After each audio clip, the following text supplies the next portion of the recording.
കടൽ കുതിരയ്ക്ക് മത്സ്യങ്ങൾക്കില്ലാത്ത ഒരു അസാധാരണ സവിശേഷതയുണ്ട്: ചുറ്റിപ്പിടിച്ചിരിക്കാൻ കഴിയുന്ന വാൽ.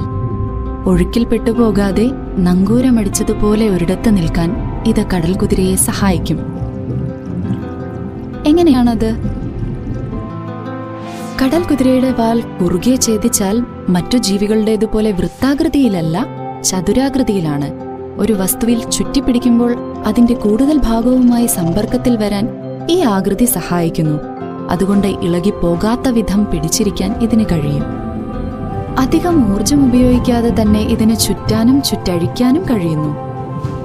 കനം കുറഞ്ഞ പരന്ന എല്ലുകൾ എളുപ്പം വഴങ്ങുന്ന രീതിയിൽ ചേർത്ത് വെച്ചതുപോലെയാണ് വാലിന്റെ ഘടന. ഏതെങ്കിലും തരത്തിലുള്ള ആഘാതമേൽക്കുമ്പോൾ എല്ലുകൾ ഒന്നിനു മുകളിൽ ഒന്നായി തെന്നി നീങ്ങും. അത് സുഷുമ്നാ നാഡിയെ ആഘാതത്തിൽ നിന്ന് സംരക്ഷിക്കും. ഇടുങ്ങിയ സ്ഥലങ്ങളിൽ വളയാനും തിരിയാനും കഴിയുന്ന ദൃഢതയുള്ള ഉപകരണങ്ങൾ നിർമ്മിക്കുന്നതിൽ ഇവയുടെ വാലിന്റെ ഘടന ഗുണം ചെയ്യും. അതിന് ഉദാഹരണമാണ് ശസ്ത്രക്രിയയ്ക്കുള്ള ചില ഉപകരണങ്ങളും രക്ഷാപ്രവർത്തനത്തിനുള്ള റോബോട്ടുകളും. പ്രൊഫസർ റോസ് ഹാട്ടൻ പറയുന്നതനുസരിച്ച് എഞ്ചിനീയർമാർ ഉണ്ടാക്കുന്ന മിക്കതും അനായാസം നിയന്ത്രിക്കാൻ കഴിയുമെങ്കിലും വഴക്കമില്ലാത്തവയാണ്. എന്നാൽ പലതിനും ഉപകരിക്കുന്ന ഉറപ്പും വഴക്കവുമുള്ള സാധനങ്ങൾ പ്രകൃതി നിർമ്മിക്കുന്നു. റോബോട്ടുകളുടെ നിർമ്മാണത്തിന് പ്രചോദനം പകരുന്ന ജീവികളിൽ നിന്ന് ഒരുപാട് പഠിക്കാനുണ്ട്. നിങ്ങൾക്കെന്തു തോന്നുന്നു?